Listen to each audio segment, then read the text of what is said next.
Ang kalayaan at demokrasya ay para lamang sa doon sa lumalaban para sa demokrasya. Ang ayaw kamtin, ang kalayaan ay mananatiling alipin. Ang kalayaan ay hindi hinihingi. Ang kalayaan ay hindi ipinanikluhod at niluluhuran na ibigay mo sa amin. Ang kalayaan ay kinakamit sa pamamagitan ng paggigiit ng tama at mga karapatang fundamental. Ang paglaban sa karapatan ng mamamayan ay hindi destabilisasyon. Ang mapayapang hakbang ng pagbubuo ng mga pagtitipon-tipon at paghahayag ay siyang pinakabuhay na definisyon ng demokrasya. Hindi po destabilisasyon ang ginagawa natin. Mr. President, be reminded, your power is temporary. Your power is delegated from the people. It is not your perpetual power.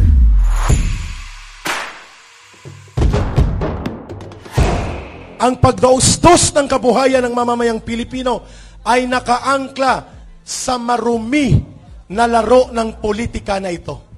When the political dynamics become very obvious na ginagamit sa personal na kagustuhan na manatili sa poder, ang pang-ekonomiyang kalagayan ay dadaustos. Kaya kahit 50 beses mag-ikot sa buong mundo at talunin ni Marcos, si Magellan, si Pigapieta sa pag-circumnavigate sa buong daigdig, hindi unlad ang bansa sapagkat unstable ang politikang kalagayan at daustos at very fragile, marupok na marupok ang pundasyon ng ekonomiya ng bansang ito. At hindi niya inaasikaso yon. Paano bababa ang presyo ng bigas kung ang nagkukontrol ng industriya ng bigas ay mga kartel at mga sindikato ng mga smuggler? At ano ang solusyon dyan? Decisive law enforcement led by the President. No need of additional law. No need of ayuda. Ipatupad mo ang batas laban sa mga smuggler at rice cartel. Buwagin ang sindikato sa droga at buwagin ang mga kriminal. Yun ang hinahanap ng taong bayan sapagkat kung yun ang inuna at ipinagpatuloy, ay siguradong aangat ang kalagayang pang-ekonomiya because a lot of foreign and domestic business will trust the government. Yun ang hinahanap. Inseparable ang ekonomiya at ang politika, subalit kaya mong lusutan ang politika, but you can never control absolutely the dynamics of economics. May dynamics ang economics na kapag sumarurot at kumalam ang sikmura ng mamamayang Pilipino, sila ay mawawalan ng pasensya sa uri ng pamumuno mo. Yun ang nakakatakot. Yun ang nakakatakot. Imagine na mamatay ang mga sundalo sa mga labanan sa terorista, hindi mo makikita ang Pangulong nagbibisita sa mga sundalong napapaslang, napuputulan ng kamay. Samantalang si Rodrigo Duterte sa panahon niya, kahit ating gabi, balik-balikan niya ang mga biktima ng digmaan sa Mindanao, lalo na sa Marawi, at nasaksihan ko yan nung ako'y consultant sa Camp Evangelista habang nakikipagdigma ang gobyerno sa ISIS terrorist group sa Marawi. Napilitan lang siyang puntahan ng isang sundalo nang siya ay napupuna na at ikinukumpara sa previous government. Klaro po ang pinag-uusapan natin, ang kanyang layunin na patingkarin at pasingkiin ang digma-digmaan na kanyang ginagawa sa China na hindi dapat mangyari. Ang punot dulo niyan ay political power perpetration. Bakit? Si Zelensky na bulok at inutil na gobyerno ang kanyang dinala sa Ukraine dahil may state of war, ay walang eleksyon at nanatili ang bulok na presidenteng si Zelensky sa Ukraine.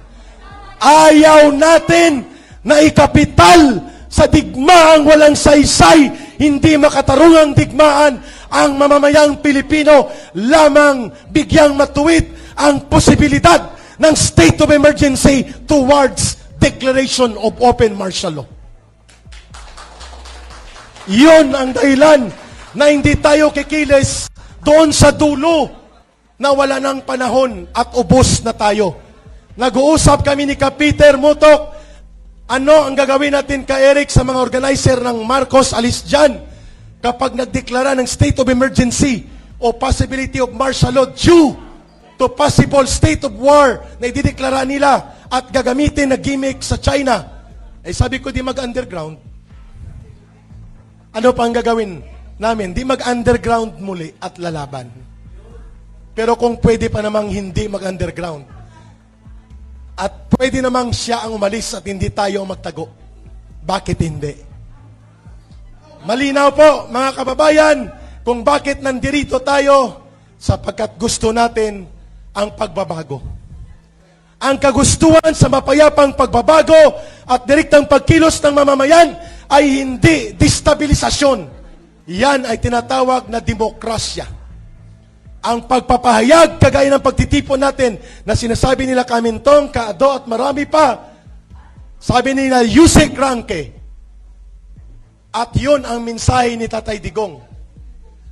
Ang kalayaan at demokrasya ay para lamang sa doon, sa lumalaban para sa demokrasya. Ang ayaw kamtin, ang kalayaan ay mananatiling alipin. Ang kalayaan ay hindi hinihingi.